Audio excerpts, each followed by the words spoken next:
gonna watch this right here where this guy basically kills himself. And there it is. Oh, man. What's with all the papers? Ooh. What's with all the papers that came out? Oh. Now, this looks like it's at an event.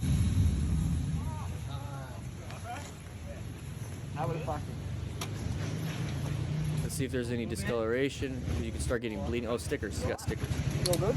Yep. Could we have Sean over to the concrete area? EMS needs to get on scene. Sean, the physio. See how everybody And doesn't know what to do, and that's the last thing I want. That's the last thing I want anybody to feel like what do I do? Okay. I was kidding. He's not dead. He's not dead. So here's the thing. Here's the mechanism of injury. Now it's an 800-pound Harley. That's what it says right here, right?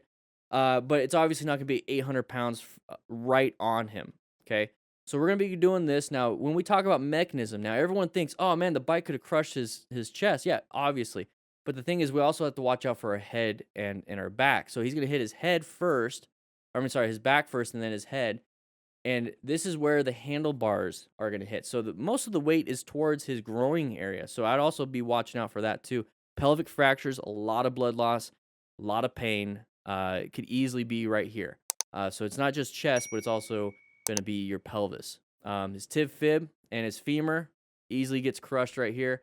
Handlebars landing on it. So just take a look at your own handlebars. Do you have any points that kind of stick out a little bit? Now imagine, let's say 200 pounds just lands on your chest, right on that little point, right into your chest. So easily puncture wounds.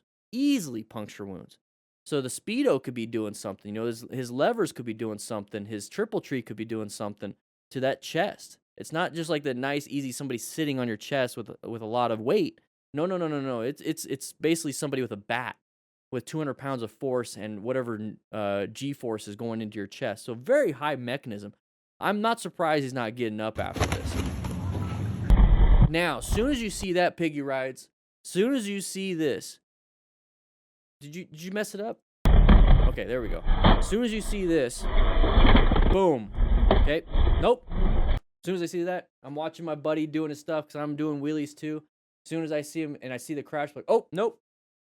I'm not even going to go run to him yet. I'm going to be like, nope, okay. Got my trauma kit, and let's go ahead and see what we can do. I'm going to start putting on the gloves. Now, I know a lot of you guys are like, oh, man, they're not in stock yet. Hey, you know, keep checking the store. We're going to get a whole bunch more in. I'd get my little gloves out, put on my gloves, and I'd get ready with whatever it is I can do, okay? So hopefully he's not bleeding out. I got some tourniquets, and I got some roll gauze and everything situated for him just in case, but this is more of an internal thing. Either way, be like, hey, you over there, because with the trauma kit, you get a rescue card right there. You can buy these separately, too. I'm going to be like, hey, you go call 911 or get the EMS that's supposed to be on standby. Get them here now because this is a very high mechanism. And then we're going to go ahead and see what's up. So as soon as I see this, I'm running up to him with my trauma kit. I'm going to first see if he can breathe. He took his own helmet off. Hey, nothing I can do about that. He's moving still. Can you breathe? Can you breathe? I'm going to be checking him. Is he talking? Is he breathing? Now his legs, you see how he's doing this with his legs? He's in a lot of pain. That's a lot of pain movement right there. You know when you're in pain, you're like, you're constantly moving. That's the pain stuff. So pain, okay, you know what? Here's the thing. Pain is kind of good. I'm kind of glad he's in pain. I'm kind of glad that he's reacting to it. Because, you know, he's alert a little bit, verbal maybe, but he's at least alert to verbal. I mean, at least alert to pain, AVPU, AVPU. So if he's going to be able to answer my questions, he's alert. If he doesn't respond to me appropriately, but he starts speaking, he's verbal. But the fact that he's moving and grunting, that's pain. So that's very good. He's not unresponsive. So I got a good response here. So as soon as I get to this point, what I'm doing is, hey, buddy, sorry about that. I'm cutting this shirt. Now, maybe I don't have to cut there. I'll be like, hey, buddy, I'm going to cut this shirt right here. That way I can, and then I'm going to cut it on the sleeve. And that way I can flip it over and take a look and then put it down. And if not, since it's so loose, what I could do is literally just pick up his shirt and then be like, hey, I'm going to look in there. Hey, you look pretty good. I'm going to pull it down a little bit. Hey, this shirt's already torn. Let's just cut it. Check him out for that. I'm also going to apply pressure on those hips and be like, hey, How you feeling? Does this hurt? Does it, do you feel anything? And I'll also feel for any type of like squishiness or like Rice Krispies. And I'm gonna be asking him questions. I'm gonna be asking him questions until EMS shows up. But the fact that he's talking, make sure he's still talking, because if it gets worse and worse and worse and worse, you could be having tension pneumothorax or hemothorax, which is going to be blood in the cavity or air in the cavity, pretty much preventing that lungs from expanding. So every time he breathes in, it expands, but every time he breathes out, it fills up with fluid. So then it breathes in a little bit, fills in, and it's just getting worse and worse and worse until this is all he could do is breathe in just this little bit. So that's going to be the big problem. So nobody knows what to do. I don't like that. I want people to know what to do. So take an accident scene management class, please. Please. We have it linked in the description. All right, so Eric Adams, here we go. Or Adkins. In which the biker, after riding into some indents in the road, loses control of his bike very quickly. Oh, make sure you wear full gear. It looks like you got some tats. You don't want to lose those. Hey, slipping and sliding. You see how far you slide? Oh, he's on his back. He's on his back. No. All right, we're gonna have to mute it because there's probably copyrighted music, and I don't want the stream to be taken down. But so what's happening though? He hits a bump, and it's gonna cause. There's the bump. One hand on the handlebars. Everyone kept telling me that was gonna be the issue. My biggest concern here is gonna be the fact that he's gonna be losing a ton of skin sliding around this whole thing. So make sure you guys get full gear. Make sure you guys have both hands on the handlebars. But here's the thing: you can ride with one hand, just don't hit the bumps. Okay, so you got to be paying attention to what you're doing. He's checking his body for any type of level 1, level 2, hopefully no level 3 road rash, because that'd be bad. That's flesh missing at that point. But you know, he's saying lay down, sit down, all these different things. Not a good situation overall. So what can we learn from this one? So he's gonna be riding around. Just look at the road surface, okay? So ride within the conditions present, okay? So I would actually be off a little bit different lane position, maybe be in the left lane because I can't see anything past this white vehicle. That's probably why he's going to switch lanes. So he's going to switch lanes and then take a look at everything. Matthew Cooper, welcome to the gear giveaway. So he's going to keep riding around, and he's going to hit some bumps. I'm going to see where we can see where the bumps are. There's that no gear issue, so smart riders acquire and utilize personal protective equipment. He's going to hit the bump right there. So let's take a look at what we're riding around on. So you see the discoloration and patchwork on the road. Try to avoid that the best you can, or if you're going to go over it, put your hands back on. Okay, put your hands back on because you don't want this to happen. And there's going to be this big bump right there. So he's about to hit this thing right there. Got to be paying attention. Got to be paying attention. It's simple as hitting that bump, causing some jostling of that front tire, which is going to cause you to fly off. So boom, hits the bump. All over the place. Some death wobbles, basically. We're going to go ahead and low side and slide across the ground. So take a look. We're trying to protect our bodies and lift ourselves off, and we're still going to be sliding. Well, that's the thing, is that you need to make sure you have good gloves. You need to have some good gloves because you're going to rip through those pretty quick.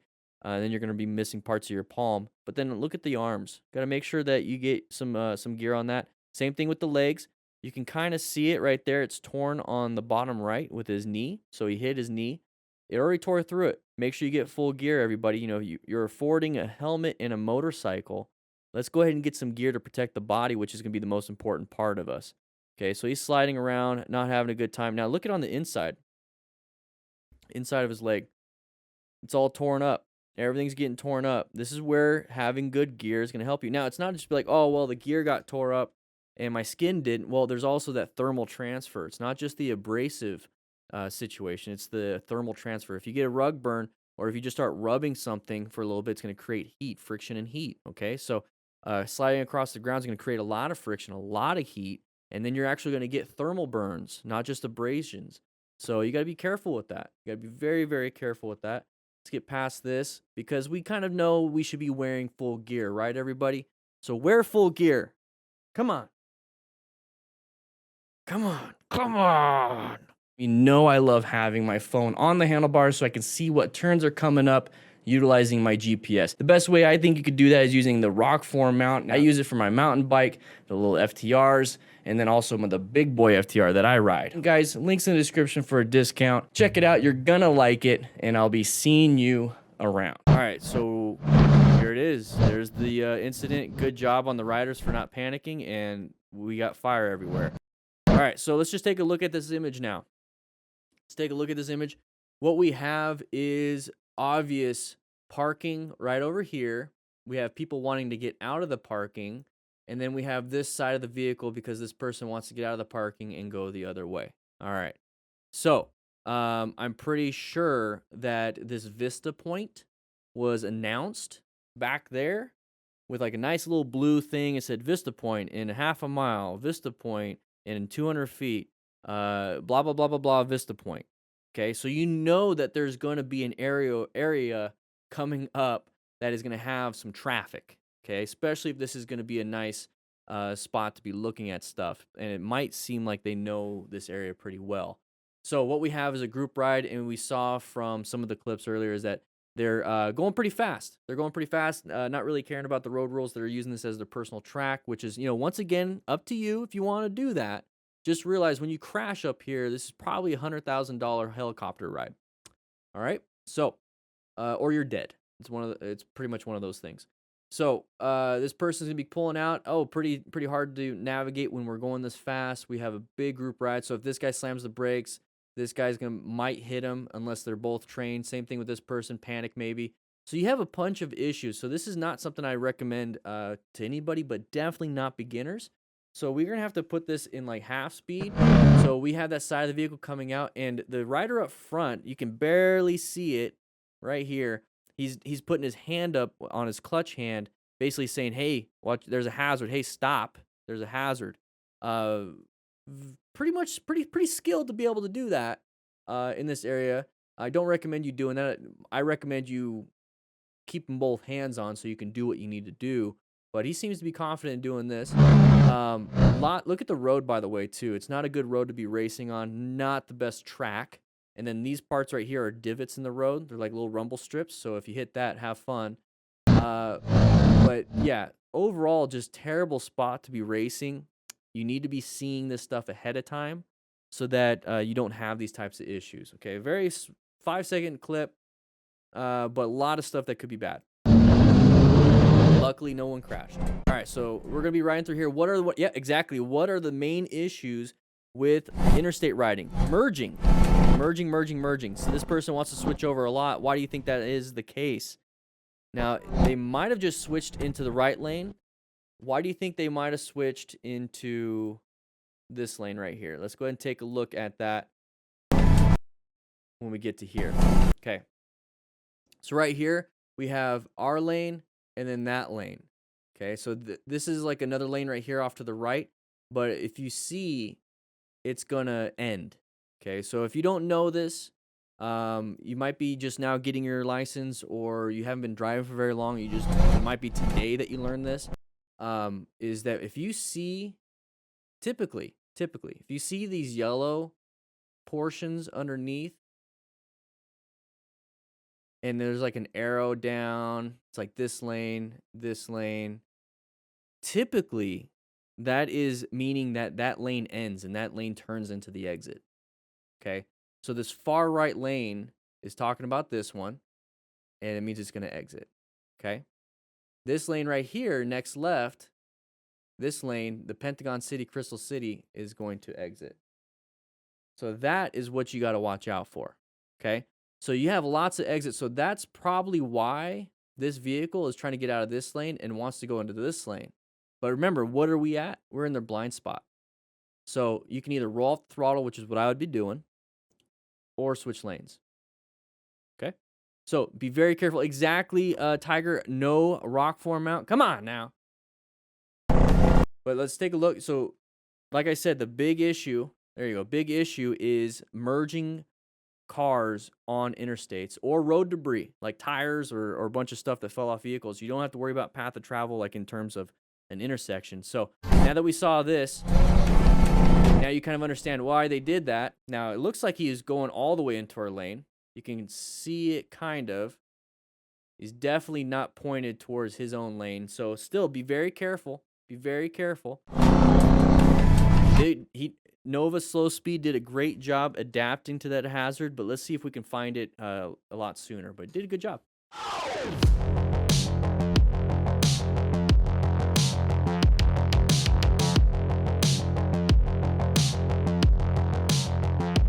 Alright, so riding in shorts and sandals, I see that all the time. Guys, I'm wearing full gear at GAT, alright? Smart riders acquire and utilize personal protective equipment, so that's what I want you to do. I want you to be a smart rider. I want you to ride around with these smart rider principles, live it, learn it, be it. So get some gear. We do have a list in the description for gear. It's a REVZILLA affiliate. Great place to get some gear, very inexpensive. They have a great beginner list, and they always keep things in stock for that kind of stuff. But riding in shorts and sandals, the reason why you don't want to do that is if you do crash, which I don't like the whole, it's not if, but when. I hate that. I hate it, I hate it, hate it. That implies that you're gonna. I don't like that. That ruins people's confidence. Screw that phrase. Don't listen to that. It's all about practice, practice, practice. Train like your life depends on it, because it really does. So if something does happen, for whatever reason, because you had a lapse in judgment, or you failed your fundamental skills, or whatever, have gear as a backup. It is your safety net. It's gonna mitigate as much as you possibly can get. Okay, so here's a few quick injuries that typically happen. Okay, so broken bones, that sounds pretty severe, but you know, bones heal 8 weeks, 8 to 12 weeks, you know, depending. So I'd rather break a bone than snap ligaments, you know, remove nerve endings. I'd rather do that. So nerve endings, let's talk about that. Road rash. So you got level 1, level 2, level 3. Level 1, think of it as like a burn, or you know, when you hear first degree, second degree, third degree burns, same thing with road rash. Okay, so first degree road rash is going to be like a very small, like rug burn, like you rubbed your knees on the ground, or you're like sliding at home at the baseball field, and it's not completely ripping your skin yet. It's just kind of, ooh, that's a little red. That is like a first degree. Now you get a lot of that on a road rash, and you can still get that with gear. Okay, so just realize that the thermal transfer, we could talk more about that in a future video if you want. And then second degree, that's going to be when you start removing that nerve ending, start removing a little bit of flesh, and that's going to be like that raspberry you get sliding into home base, and you get like that blood flow, that oozy blood flow. Not very good. It happens all the time here, and it kind of looks a little bit white when you get it on the road. Now third degree, that's a no-brainer. We got some left turners here. I got to pay attention real quick. I'm going to go ahead and present myself. All right. So third degree is when you completely remove the skin, and now you're getting into a little bit of the fleshy flesh, and that's not good, and you'd need to go to the hospital for level 2 and level 3. So we don't want to deal with that, so don't ride in shorts and don't ride in sandals. You're going to lose some toes, you're going to lose some flesh, and it's not worth it. I'd rather sweat than bleed, so wear gear, all right? Guys, if you like this kind of stuff, we do this every Tuesday and Thursday on this channel at 3 p.m. Mountain Standard Time live. So make sure you check that out. But if you want to check out some other things like this video right here or this video right here, please do so. It supports the channel. Click that like button, by the way. Check into class. Anyways, I'll be seeing you around.